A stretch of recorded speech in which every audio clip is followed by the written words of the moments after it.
Today, Peter asked Jesus, and by extension, all of us, a very important question. Why did you doubt? And I think the end goal of today's Mass, and perhaps this homily, should be for us all to reflect on the reasons we doubt.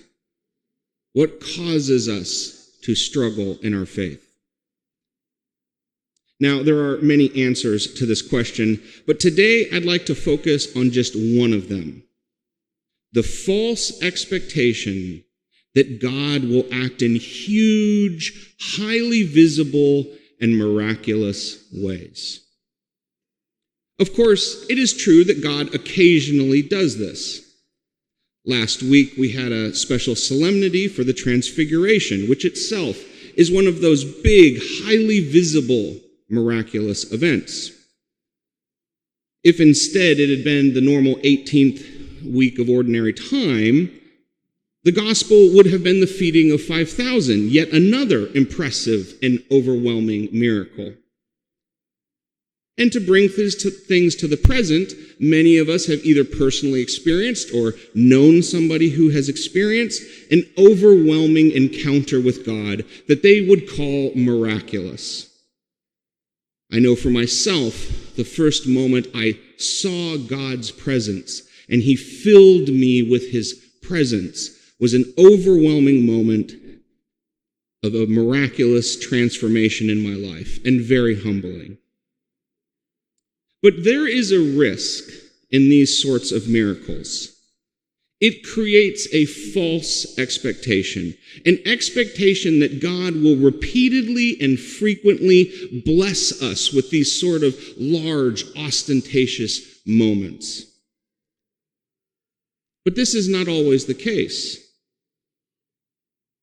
And we see in the Bible many events where not more than a few days after a great miracle, the people blessed with that precise miracle begin to doubt and complain and fear. Whether it's the Israelites wandering in the desert just days after being saved by the passage through the Red Sea, or Peter denying Christ at the crucifixion when just days before he had seen the resurrection of Lazarus.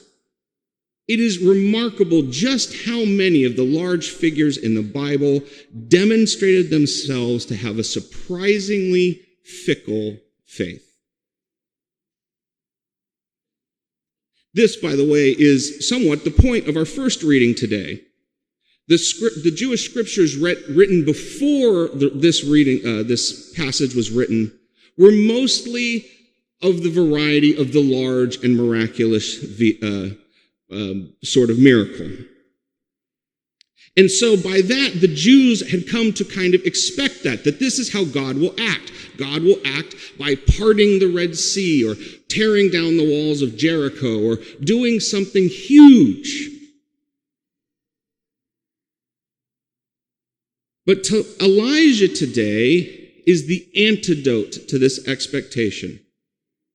Whereas God showed Moses through a large burning bush, and God helped the Israelites cross the Red Sea because of a large blowing wind, or whether it was because of an earthquake that made the walls of Jericho crumble,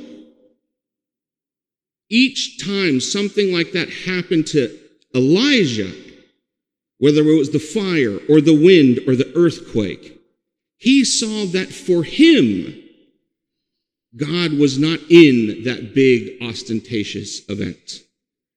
Instead, for him, God was in the teeniest whisper. And so this was a growth of wisdom of the Jewish people, one that had to be written down and shared. God is not only in the big miracles. He is in the small and the simple, and one might even say the mundane. So coming to today's gospel, we see in Peter that even though his people had understood this wisdom, Peter was still falling victim to this sort of thinking. He was expecting that when he would walk on water, it would have this large, ostentatious, over-the-top feel that Jesus would physically reach out and hold him through that storm. And when that didn't happen, even though he was in the middle of a miracle, he doubted. He doubted because he could not imagine that the miracle could be small and unimpressive. We are blessed more than we could understand. Every moment we pull in a breath, we are witnessing a minor miracle from God. We miss so many blessings we receive in our lives because we are tempted to only see God in the hugely miraculous. But the reality is God is just as much in the little things. He's present in the smile of a child. He's present in a warm embrace. He's present even when we feel alone. And if we could truly grasp this presence, feel this presence, we would never doubt. We would never forget how much God loves us and the many great gifts he has given us in our lives. And we would know of his love in the miraculous, but sometimes very small events of our lives.